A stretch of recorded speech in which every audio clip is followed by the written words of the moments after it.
الحمد لله نحمده ونستعينه ونستغفره ونؤمن به ونتوكل عليه ونعوذ بالله من شرور أنفسنا ومن سيئات أعمالنا من يهده الله فلا مضل له ومن يضلله فلا هادي له ونشهد أن لا إله إلا الله وحده لا شريك له ونشهد أن سيدنا ومولانا محمدا عبده ورسوله أرسله بالهدى ودين الحق ليظهره على الدين كله وكفى بالله شهيدا فصلى الله عليه وعلى آله وأصحابه وسلم تسليما كثيرا كثيرا اما بعد فقد قال الله تبارك وتعالى كما ورد في سورة المائدة اعوذ بالله من الشيطان الرجيم بسم الله الرحمن الرحيم يا ايها الذين آمنوا عليكم انفسكم لا يضركم من ضل اذا اهتديتم الى الله مرجعكم جميعا فَيُنَبِّئُكُم بِمَا كُنتُمْ تَعْمَلُونَ صدق اللہ العظیم رب اشرح لي صدری ويسر لي امری واحلل عقدۃ من لسانی یفقہوا قولی اللہم ربنا الہمنا رشدنا واعذنا من شرور انفسنا اللہم ارنا الحق حقا وارزقنا اتباعہ وارنا الباطل باطلا وارزقنا اجتنابہ اللہم وفقنا لما تحب وترضى وتقبل منا فإنك خیر المتقبلین آمین یا رب العالمین۔ محترم رفقائے تنظیم اسلامی و معاونین تحریک خلافت اور معزز حاضرین اور محترم خواتین، السلام علیکم ورحمۃ اللہ وبرکاتہ۔ اللہ کا لاکھ لاکھ شکر ہے کہ جو بھی موانع پیش آئے اور جو بھی مشکلات سامنے آئیں ان سب کے علی الرغم اس کے فضل و کرم سے ہم اپنے اس پروگرام کی تکمیل کر سکے۔ ہر شے من جانب اللہ ہے اور کوئی شے اللہ تعالیٰ کی طرف سے آنے والی خیر سے خالی نہیں ہوتی۔ بیدک الخیر انک علی کل شیء قدیر۔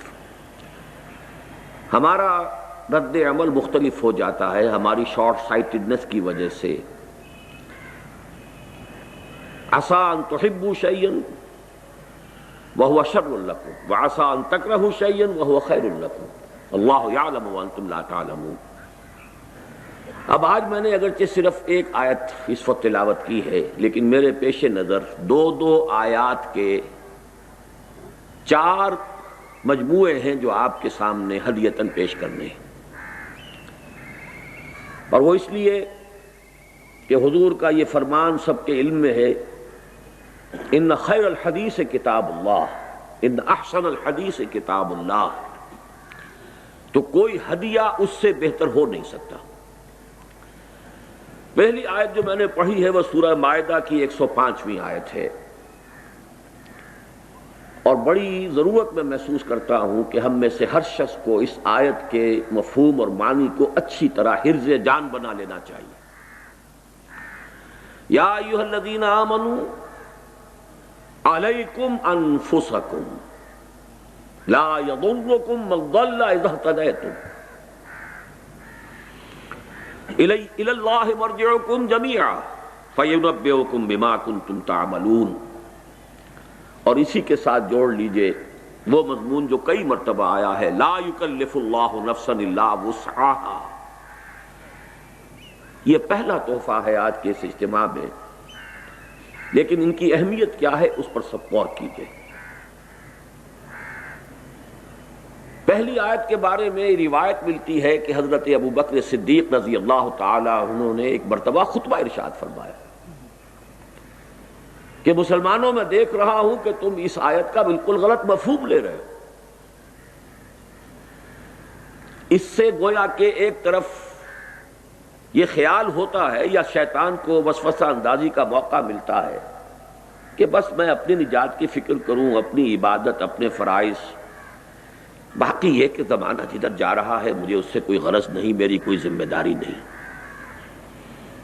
تو آپ نے فرمایا یہ بہت غلط مفہوم ہے جو تم لے رہے ہو. اب میں سوچا کرتا ہوں کہ ابھی تو حضور کے وصال کو چند دن گزرے ہوں گے یا چند مہینے گزرے ہوں گے، اور اس وقت حضرت ابو بکر کو ضرورت پیش آ گئی کہ یہ وضاحت فرمائے. تو یقیناً کوئی بہت بڑی بات ہے، کوئی بہت اہم بات ہے، اور شیطان کی طرف سے وسوسہ اندازی کا کوئی بہت بڑا رکھنا ہے کہ جس کا سد باب کیا ہے حضرت ابو بکر صدیق نے رضی اللہ تعالی عنہ. اس آیت کا اصل مفہوم کیا ہے؟ انسان پر اصل ذمہ داری صرف اپنی ذات کی ہے،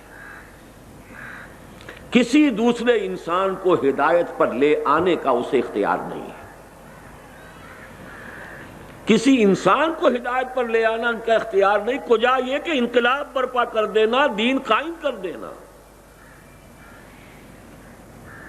انک لا تہدی من احببت ولکن اللہ یہدی من یشاء.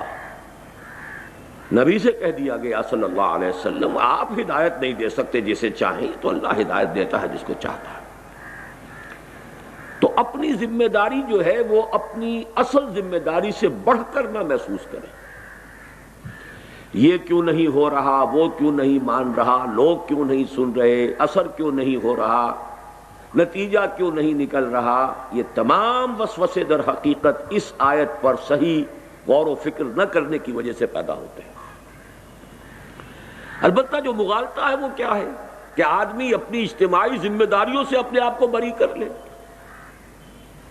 دعوت دینا آپ کا فرض ہے، تن من دھن لگا دینا آپ کا فرض ہے، اپنے جملہ وسائل کو بروئے کار لانا آپ کا فرض ہے. اس میں کوئی کمی اور کوتاہی ہو گئی تو یہ شیطان کا حملہ ہے جو اس آیت کے حوالے سے وہ کر رہا ہے.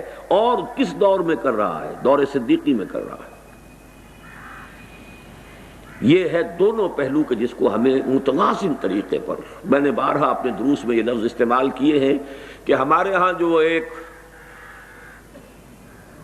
محاورتاً لفظ استعمال ہوتا ہے کہ پل صراط جو ہے وہ بال سے زیادہ باریک اور تلوار کی دھار سے زیادہ تیز راستہ ہے. تو اس دنیا میں بھی ہر جگہ پر آپ کو صراط مستقیم اسی طریقے سے باریک نظر آئے. ادھر بھی گڑھا ہے، ادھر بھی کھائی ہے، ذرا ادھر کو ہو گئے گئے، ذرا ادھر کو گئے تو گئے. بڑے توازن کی ضرورت ہے.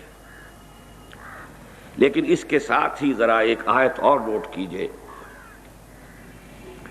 جو میں نے اس سے پہلے بھی آپ سے عرض کی تھی.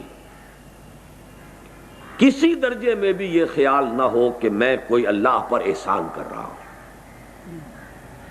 وَمَنْ جَاهَدَ فَإِنَّمَا يُجَاهِدُ لِنَفْسِهِ. اللہ بہت غنی ہے، غنی عن العالمین، ہر احتیاج سے بری.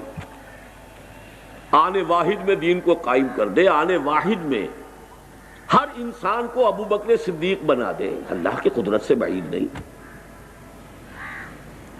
تو اچھی طرح سمجھ لیجئے خود غرضی میرے نزدیک بہت اہم ہے. بئی معنی کہ آپ یہ سمجھیے میں اپنے لیے کر رہا ہوں، کسی کے لیے نہیں. علیکم انفسکم، تم پر ذمہ داری ہے تمہاری اپنی، اپنے لیے کرنا ہے، اپنی نجات کے لیے، اپنی فلاح کے لیے، اپنی اخروی کامیابی کے لیے، اللہ کی رضا کے حصول کے لیے جو کرنا ہے اپنے لیے کرنا ہے. فرق صرف یہ ہے کہ خود غرضی کا ایک رخ دنیا کی طرف جاتا ہے، خود غرضی کا ایک رخ آخرت کی طرف جا رہا ہے. خود غرضی کا ایک رخ مال اور دولت کی طرف اور اقتدار دنیاوی کی طرف جا رہا ہے، اور خود غرضی کا ایک رخ اللہ کی طرف جا رہا ہے. اللہ مجھ سے راضی ہو جائے، باقی سب ناراض ہو جائے، کوئی پرواہ نہیں. علیکم انفسکم لا یضرکم من ضل اذا اہتدیتم. مجھے آج شعر یاد آ رہا تھا اقبال کا، اگر کجرو ہے انجم آسمان تیرا ہے یا میرا، مجھے فکر جہاں کیوں ہو جہاں تیرا ہے یا میرا. اپنا فرض ادا کرنے کے بعد آپ یہ انداز اختیار کریں تو کوئی بری بات نہیں. لیکن اپنے فرض سے کسی بھی حوالے سے اگر بے پرواہی ہو گئی تو ہلاکت ہے، بربادی ہے، تباہی ہے۔ اسی طریقے سے لیس للانسان الا ما سعى وان سعيه سوف يرى لا يكلف الله نفسا الا وسعها، یہاں بھی شیطان آ کر دھوکہ دیتا ہے، میری وسعت تو بڑی کم ہے، یہ نہیں دیکھنے دیتا کہ میری وسعت، میری صلاحیت، میرے اندر جو اللہ نے قوتیں رکھی ہیں ان کا کس کس شکل میں ظہور ہو رہا ہے۔ Masterpiece of divine creation, ہر انسان اللہ کی تخلیق کا نقطہ عروج ہے، کیا کیا کچھ اس میں اللہ نے رکھا ہوا ہے، اس کا واقعہ یہ کہ اندازہ نہیں ہے۔ من عرف نفسہ فقد عرف ربہ، ہم اسے ایکسپلائٹ نہیں کرتے، غیر شعوری طور پر استعمال کرتے دنیا کے لیے، اور دھوکہ اپنے آپ کو دیتے ہیں کہ میرے اندر تو استعداد نہیں ہے، میرے اندر تو صلاحیت نہیں ہے۔ واقعہ جیسا کہ میں نے آج صبح بھی عرض کیا تھا، اگر اللہ نے 100 درجے کی صلاحیت رکھتی ہے اور آپ نے 80 درجے استعمال کیے، آپ مجرم ہو جائیں۔ اپنے آپ کو کبھی اس کے حوالے سے دھوکہ نہ دیجیے، میکسیمم کرنے کی کوشش کیجیے، آپ اپنے اس حد سے آگے نہیں بڑھ سکیں گے۔ کلکم میسر لما خلق، وہ اپنی جگہ ہے، لیکن اپنی سعی میں، اپنی کوشش میں، اپنی انڈیور میں، اپنی جد و جہد میں، اپنے انفاق مال میں، اپنے بذل نفس میں اگر اس حوالے سے کوئی کمی ہو گئی تو یہ بھی اس آیت کا غلط مفہوم ہوگا، اور گویا کہ قرآن مجید جو خود کہتا ہے اپنے بارے میں یضل بہ یضل من یشاء، اللہ جس کو چاہتا ہے اس قرآن کے ذریعے سے گمراہ بھی کر دیتا ہے، یضل بہ کثیرا ویہدی بہ کثیرا وما یضل بہ الا الفاسقین۔ اپنی نیت کے حوالے سے تو پہلا تحفہ یا ایھا الذین آمنوا علیکم انفسکم، پوری خود غرضی، میری فلاح۔ 2 جگہ قرآن مجید میں فرمایا گیا ہے کہ قیامت کے دن تم چاہو گے ہمارے باپوں کو بھی جھونکو جہنم میں، اور ماؤں کو بھی جھونکو، اور بیویوں کو بھی، اور اولاد کو بھی، کسی طرح مجھے بچاؤ۔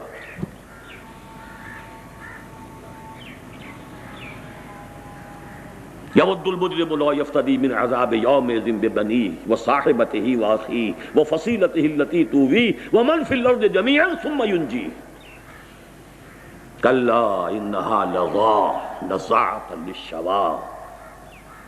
یہ خود غرضی، وہ نفسا نفسی جو قیامت کے دن ہونی ہے، آج ہونی چاہیے۔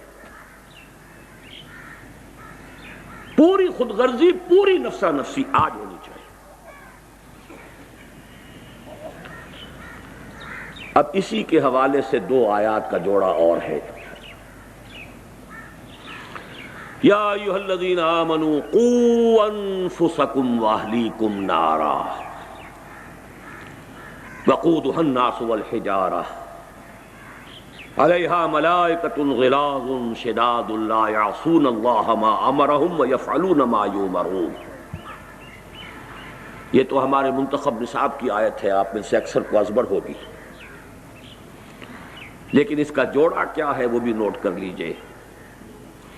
یا ایھا الذین آمنوا لا تتخذوا آباءکم واخوانکم اولیاء ان استحبوا الکفر علی الایمان ومن یتولہم منکم فاولئک ھم الظالمون۔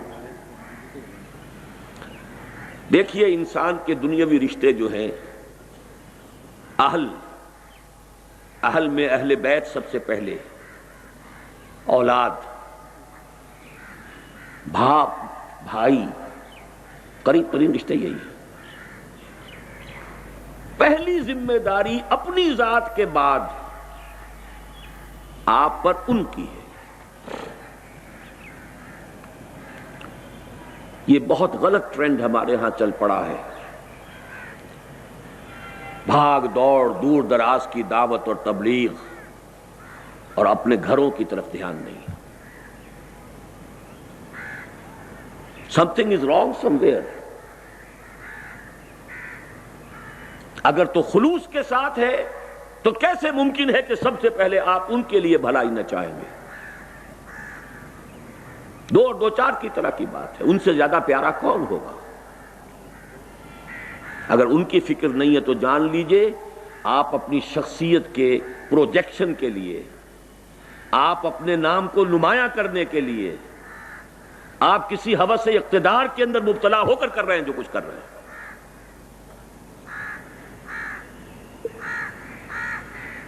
ورنہ سب سے پہلا معاملہ گھر، اہل و عیال، باپ اور بھائی. قُوْ أَنفُسَكُمْ وَأَهْلِيكُمْ نَارًا، یہ تو ہوا مثبت انداز، بچاؤ. اور منفی انداز اس کو بھی نوٹ کر لیجئے. وہ معاملہ تو بہت ہی غلط ہے کہ آپ کوتاہی کر رہے ہو، غفلت کر رہے ہو، ان کی آخرت کی فلاح کی فکر نہ کریں. وہ تو ضلوا ضلالا بعیدا ہو گیا. وہ تو میں نے کہا پیتھولوجی ہے، کوئی نہ کوئی خرابی ہے، کوئی نہ کوئی ٹیڑھ ہے، کوئی نہ کوئی کجی ہے. لیکن اس کا دوسرا رخ بھی ہے. اگر آپ کی تمام تر کوشش کے باوجود وہ سیدھے راستے پر نہیں آ رہے تو ان سے کٹ جانا فرض ہے. اپنے باپوں اور بھائیوں کو بھی اپنا ولی نہ بناؤ. اگر یہ صورت پیدا نہیں ہو رہی پھر کوئی خرابی ہے. کٹ جانے کا مطلب یہ نہیں کہ لٹ مار کے علیحدہ ہو جائیں. کٹ جانے کا مطلب یہ نہیں کہ گالم گلوچ پر اتر آئے. نہیں، معلوم انہیں ہو جائے کہ یہ اس کے دل میں ہماری محبت نہیں ہے. پولرائزیشن اگر نہیں ہو رہی ہے تو کوئی نہ کوئی خرابی ہے. منطقی نتیجہ ہے. ان کے غلط طور اطوار بھی ہوں، ان کے غلط چال چلن بھی ہوں، ان کی زندگی کے غلط رخ بھی ہوں، اور آپ کی محبتیں بھی جو کہ تو قائم ہوں، اور آپ کی شفقتیں بھی جو کہ تو قائم ہوں. تو یا تو آپ میں اللہ کے لیے حمیت اور غیرت نہیں ہے، یا ان کی محبت آپ کے دلوں میں اللہ کی محبت سے زیادہ ہو گئی ہے. تیسری کوئی شکل موجود نہیں. غیرت کا تقاضا ہے. میں خاص طور پر تنظیم کے نمایاں ساتھیوں سے بھی کہہ رہا ہوں، اس سال کا میرا اصل پیغام یہ سمجھیے، اپنے گھروں پر نگاہ ڈالیے، اپنی بیویوں کو دیکھیے. یا تو وہ آپ کو بے وقوف اور پاگل اور احمق سمجھتی ہیں، یا پھر وہ صورت ہے کہ آپ کو دفن ہو جانا پسند کرنا چاہیے بنسبت زندہ رہ کر زمین کی پیٹھ پر چلنے کے. کیا وجہ ہے؟ کیوں وہ رخ دوسرا ہے؟ قُوْ أَنفُسَكُمْ وَأَهْلِيكُمْ نَارًا، اس میں کوئی کوتاہی.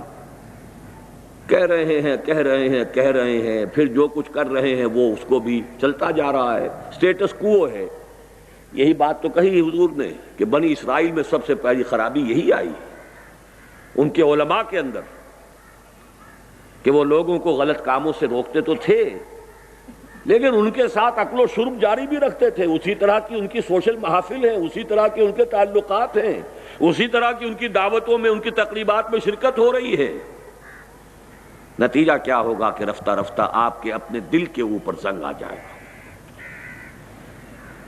اس حدیث کے الفاظ غالباً میرا ذہن یہ ہے کہ اس کے بعد دعا مانگو گے اور تمہاری دعا قبول نہیں ہوگی.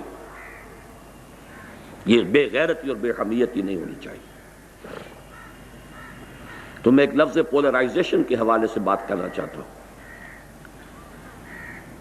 یہ بھی نہیں کہ ایک دن میں فیصلہ کر دیا جائے، یہ بھی نہیں کہ بغیر اتمام حجت کے کوئی انقطاع اختیار کر لیا جائے، لیکن محسوس ہو جانا چاہیے، محسوس ہو جانا چاہیے.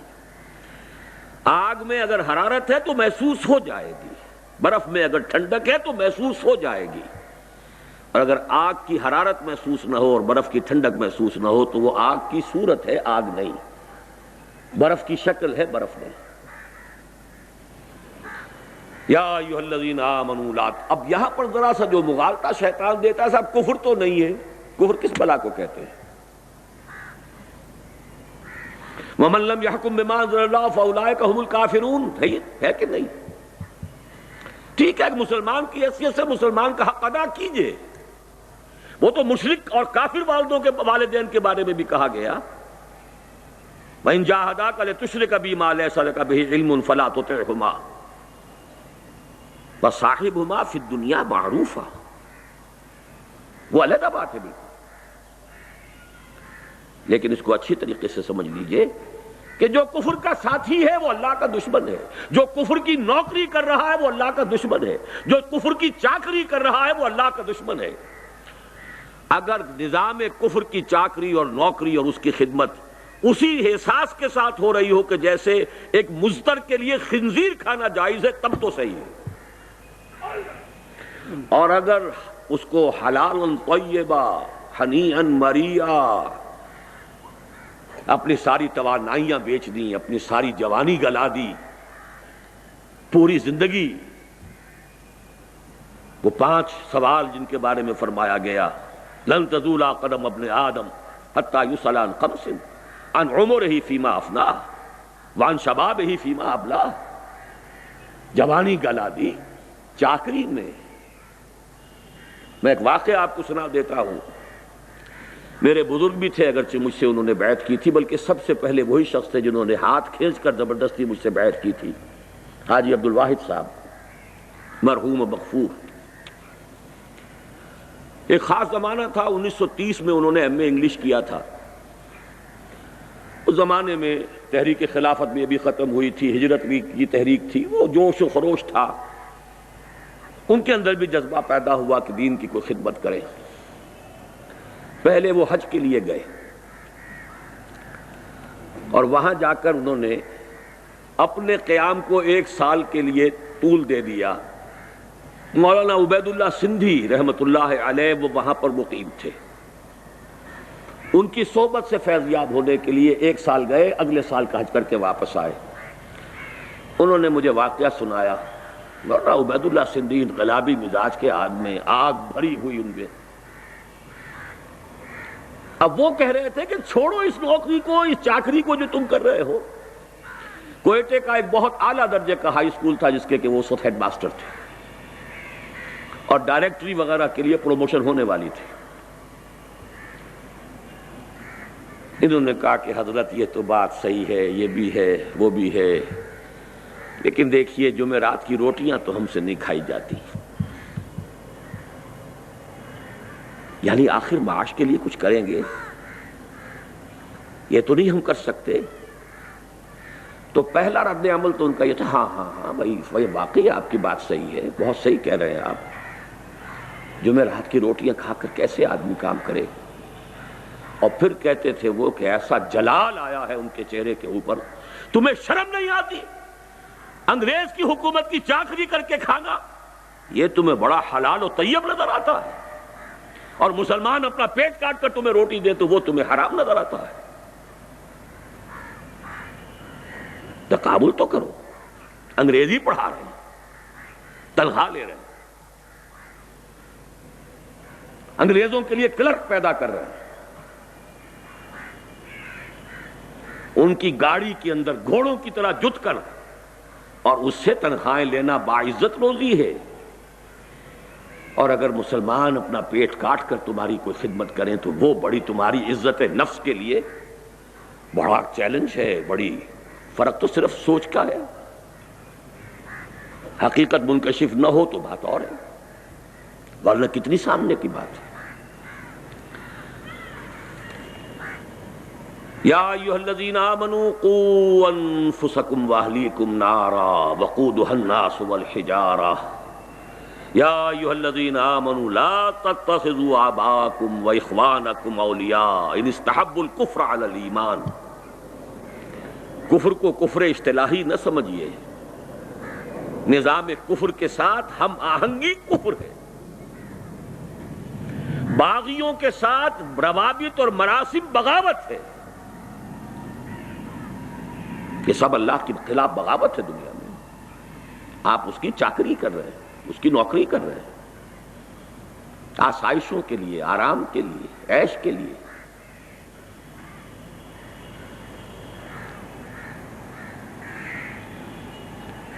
تیسرا جوڑا، اصل شے جو فیصلہ کن ہے وہ کیا ہے؟ انسان کو اگر اللہ نے ہدایت دی ہے تو اس ہدایت کو مضبوطی سے تھامو۔ جیسے حضور نے فرمایا ہے کہ قرآن وحشی اونٹ کے مانند ہے، الہدا ہے نا، اسے باندھ کر رکھنا پڑتا ہے۔ اسی طرح ہدایت ایسا نہیں ہے کہ بس جیب میں آ گئی تو آ گئی، محفوظ ہے۔ جہاں پونجی ہوتی ہے وہیں چوری کا اور ڈاکے کا خوف بھی ہوتا ہے۔ کوئی پونجی نہ ہو، کوئی دولت نہ ہو تو کہاں کی چوری اور کیسا ڈاکہ؟ راہ کھٹکانا چوری کا دعا دیتا ہوں رہزن کو۔ اگر وہ ہدایت کی پونجی ہے تو ہر آن خطرہ محسوس کیجئے، ہر چہار طرف سے اس کے اوپر حملہ ہوگا۔ نہیں ہو رہا ہے تو ہدایت نہیں ہے۔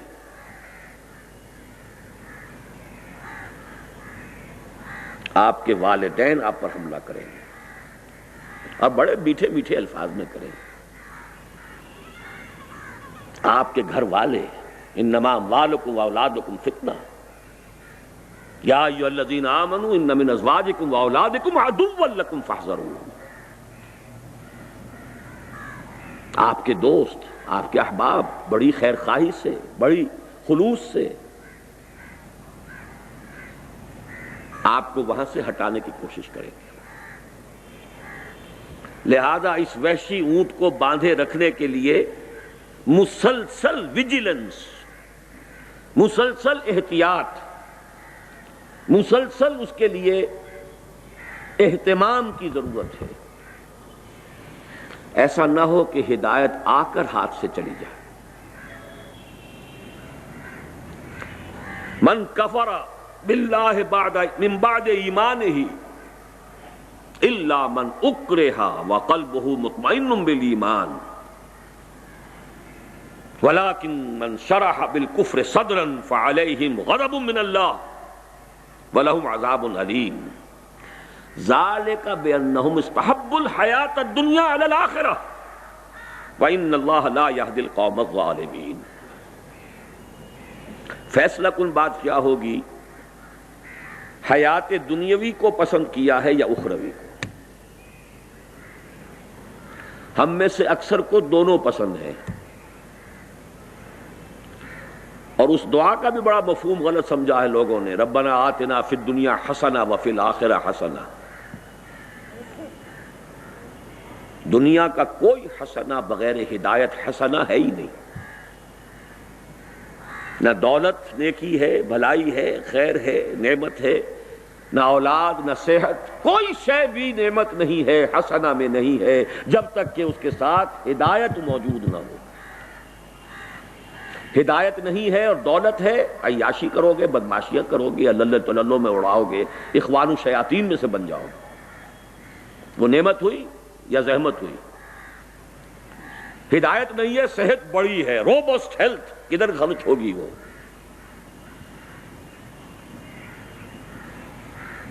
کوئی شے نعمت نہیں۔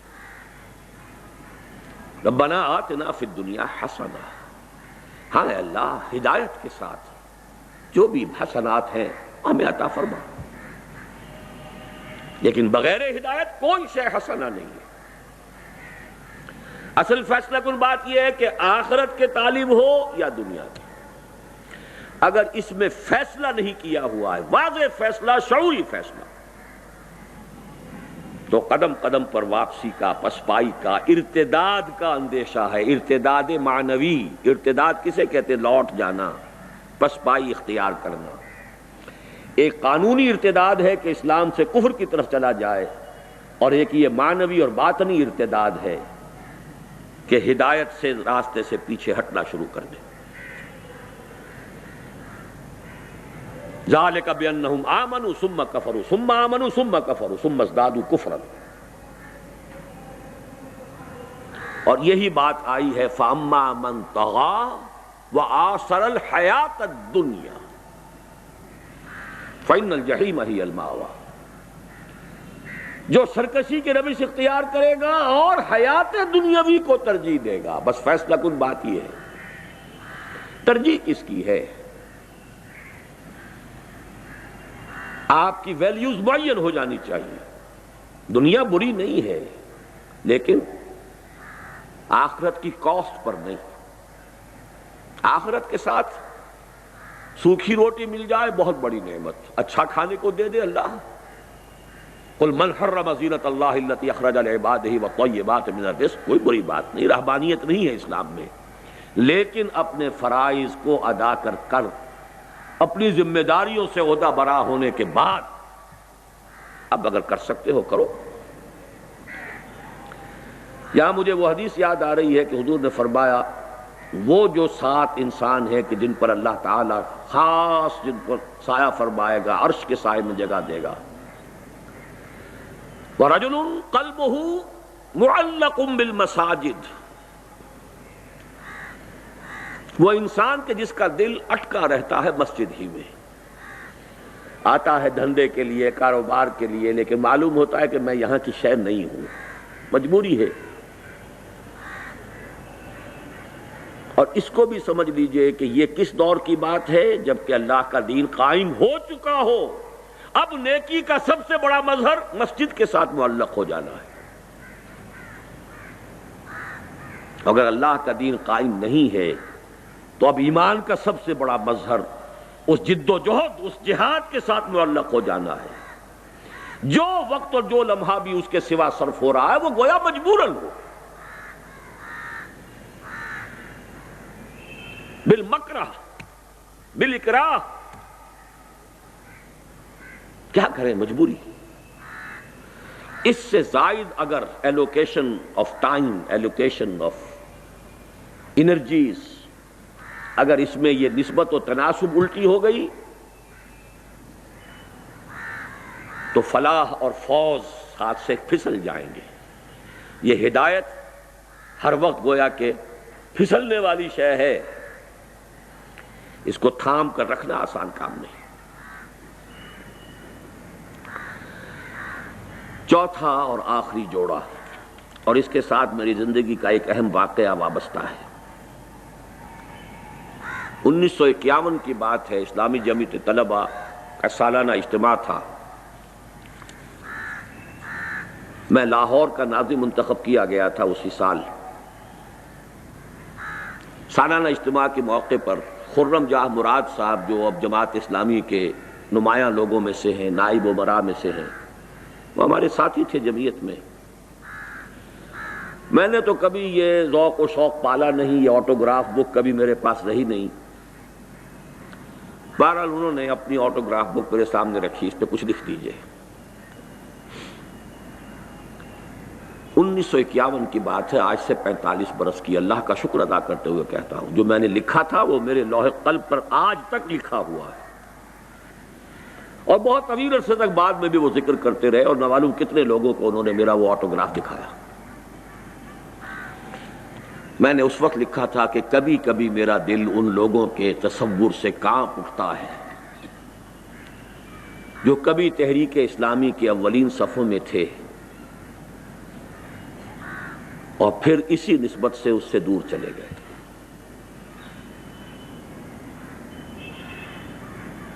میں خود الحمدللہ الذی ہدانا لہذا وما کنا لنہتدی لولا ان ہدانا اللہ کے بعد اب اس دعا کا سہارا لیتا ہوں کہ ربنا لا تزغ قلوبنا بعد اذ ہدیتنا وہب لنا من لدنک رحمہ، اور اسی کا مشورہ میں اپنے بہترین دوستوں کو دیتا ہوں. یہ 1951 کی میری تحریر ہے، آج سے 45 برس قبل. نومبر 1951 تھا جس میں کہ وہ جمعیت طلبہ کا جلسہ تھا. بس یہی میرا آج کا آخری جوڑا ہے آپ کے لیے ہرگز نہ سمجھیے گا کہ یہ کوئی ہماری یافت ہے، ہم نے خود تلاش کیا ہے، ہم نے خود پایا ہے۔ میں تو اعلیٰ وجہ البصیرت جانتا ہوں، اللہ نے نہ معلوم کہاں کہاں سے موڑ کر مجھے اس رخ پر ڈالا، نہ معلوم کہاں ہوتے کیا کر رہے ہوتے۔ اللہ اسباب پیدا کرتا ہے، رخ موڑ دیتا ہے۔ کدھر جا رہے ہیں؟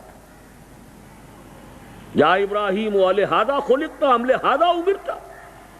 ابراہیم ابن ادہم رحمت اللہ علیہ بادشاہ تھے، شکار کھیل رہے تھے، کہیں سے آواز سنائی دی ہے کسی ہاتف غیبی کی یا ان کی اپنی روح کی، کوئی پکار قلب کی گہرائیوں سے نکلی ہے، اے ابراہیم کیا اس کام کے لیے پیدا کیے گئے تھے؟ کیا اس کا تمہیں حکم ہوا تھا؟ یا ابراہیم لہذا خلقت ام لہذا امرت۔ تو اللہ تعالیٰ نے جس کو بھی ہدایت دی ہے جان لے اس کا فضل ہے، اس کا کرم ہے، اس نے چن لیا ہے، فخر کیجئے۔ وَاجْتَبَاكُمْ، اس کی نگاہ کرم نے چنا ہے آپ کو، اس کا فضل خداوندی آپ کے ساتھ شامل حال ہوا۔ إِنَّ فَضْلَهُ كَانَ عَلَيْكَ كَبِيرًا۔ ورنہ کتنے موڑ زندگی میں آتے ہیں، ذرا سا قدم ادھر سے ادھر ہو گیا ہوتا تو نہ معلوم انسان کہاں سے کہاں پہنچا ہوتا۔ الحمدللہ الذی ہدانا لہذا، کل شکر، کل حمد، کل ثنا اس اللہ کے لیے ہے جس نے ہمیں ہدایت عطا فرمائی۔ وما كنا لنهتدي لولا ان هدانا اللہ۔ قرآن مجید میں یہ الفاظ آئے ہیں اہل جنت کے ترانہ حمد کے طور پر کہ جب وہ جنت میں داخل ہوں گے تو شکر ادا کریں گے، کیونکہ ہدایت جو ہے اس کے بہت سے مراحل ہیں۔ ہدایت ابتدائی بھی ہے، ہدایت تکمیلی بھی ہے، ہدایت راستے کا دکھا دینا بھی ہے، ہدایت راستے کا سمجھا دینا بھی ہے، اور ہدایت منزل تک پہنچا دینا بھی ہے۔ اس وقت وہ ترانہ حمد ہوگا، اس اللہ کا شکر ہے جس نے ہمیں یہاں پہنچایا، ہم ہرگز نہ پہنچ پاتے اگر اللہ نہ پہنچاتا۔ کوئی عجب نہ ہو، کوئی فخر نہ ہو، کوئی اپنی کسی اللہ نے صلاحیت اگر دی ہے تو اس کے اوپر کوئی تکبر نہ ہو۔ جو کچھ ہے اللہ کی طرف سے ہے، اس کا فضل ہے، اس کا کرم ہے، اس نے پہنچایا ہے۔ اور اس کے بعد بھی ربنا لا تزغ قلوبنا بعد اذ ہدیتنا۔ پچھلے دنوں میں نے خطبات جمعہ کے اندر آپ کو یاد ہوگا بلعام بن باعورہ کے موضوع پر کئی خطبے دیے تھے، اور پاکستان کے حالات کو پھر اسی سے مستنبط کیا تھا۔ الذی آتیناہ آیاتنا، ایک ایسا شخص جسے ہم نے اپنی آیات عطا کر دی تھی۔ وَلَوْ شِئْنَا لَرَفَعْنَاهُ بِهَا وَلَكِنَّهُ أَخْلَدَ إِلَى الْأَرْضِ۔ ہم چاہتے تو اسے اور ترفع عطا کرتے، اور بلندی عطا کرتے، اور آگے کے مراحل کی طرف رہنمائی ہوتی، لیکن وہ بدبخت زمین کی طرف دھنستا چلا گیا۔ زمینی خواہش، اور جہاں تک روایات کا تعلق ہے ایک لغزش، ڈرتے رہنا چاہیے، کانپتے رہنا چاہیے۔ حدیث موجود ہے کہ ایسے بھی ہوتے ہیں لوگ نیکی سے، زہد سے، تقوی سے، عبادت گزاری سے یہاں تک پہنچ جاتے ہیں کہ ان کے اور جنت کے درمیان بس بارش بھر کا فاصلہ رہ جاتا ہے، اور اس کے بعد تباہی آتی ہے اور جہنم میں پہنچ جاتا ہے۔ اسی کا عکس یہ ہے کہ کسی بھی انسان سے یہ نہ سمجھیے کہ آپ برتر ہیں، بہتر ہیں، کیا پتا اس کا انجام کیا ہو اور آپ کا انجام کیا ہو۔ اللہ اس کو ہدایت دے، کہیں سے کہیں پہنچا دے۔ اسی حدیث کے الفاظ ہیں کہ ایک شخص اپنے کفر میں اور معصیت میں بڑھتا رہتا ہے، بڑھتا رہتا ہے، بڑھتا رہتا ہے، یہاں تک کہ اس کے اور جہنم کے درمیان ایک بارش کا فاصلہ رہتا ہے، اور پھر زندگی میں انقلاب آ جاتا ہے۔ تو اس انقلاب معکوس سے اللہ ہمیں بچائے، اور اس کا طریقہ یہی ہے کہ ہرگز نہ سمجھا جائے کہ کوئی ہمارا کمال ہے، کوئی ہماری صفات ہیں، کوئی ہماری خوبیاں ہیں۔ جو کچھ ہے اللہ کی دین ہے، عطا ہے، اس پر شکر ادا کیجئے، اس کو مضبوطی سے تھام کر رکھنے کی کوشش کیجئے، آخرت کو دنیا پر ترجیح دیجئے، اپنے بس میں جو کچھ ہے کر گزریے، لیکن اس سے زائد اپنی ذمہ داری مت سمجھیے۔ ہوتا ہے ہو، نہ ہوتا ہو نہ، ہم مکلف نہیں، لیکن اس پر مکلف ہے کہ اپنا تن من دھن لگا دیں۔ بس اس کے بعد میں اللہ تعالیٰ کا شکر ادا کرتے ہوئے اور آپ سب لوگوں کا شکریہ ادا کرتے ہوئے، مجھے خوب اندازہ ہے جو مجھ پر بیتی ہے وہ میں جانتا ہوں، لیکن یہ کہ مجھے احساس ہے جو آپ لوگوں پر بیتی ہے، لیکن یہ کہ بہرحال اللہ اس بے آرامی کو، اس مشقت کو قبول فرمائے، میرے اور آپ کے لیے باعث رحمت فرمائے۔ ہمارے جو ساتھی بیمار ہیں اللہ تعالیٰ انہیں شفا عطا فرمائے، جو ہمارے ساتھی حال ہی میں انتقال کر گئے ہوں یا پہلے انتقال کر گئے ہوں اللہ سب کی مغفرت فرمائے، زندوں کی بھی مغفرت فرمائے اور فوت شدگان کی بھی مغفرت فرمائے، اور مردوں کی بھی مغفرت فرمائے اور خواتین کی بھی مغفرت فرمائے، اور اللہ تعالی ہمیں اس ہدایت جو اس نے ہمیں دی ہے اس پر استقامت کاملہ عطا فرمائے۔ اقول قولی ھذا واستغفر اللہ لی ولکم ولسائر المسلمین والمسلمات۔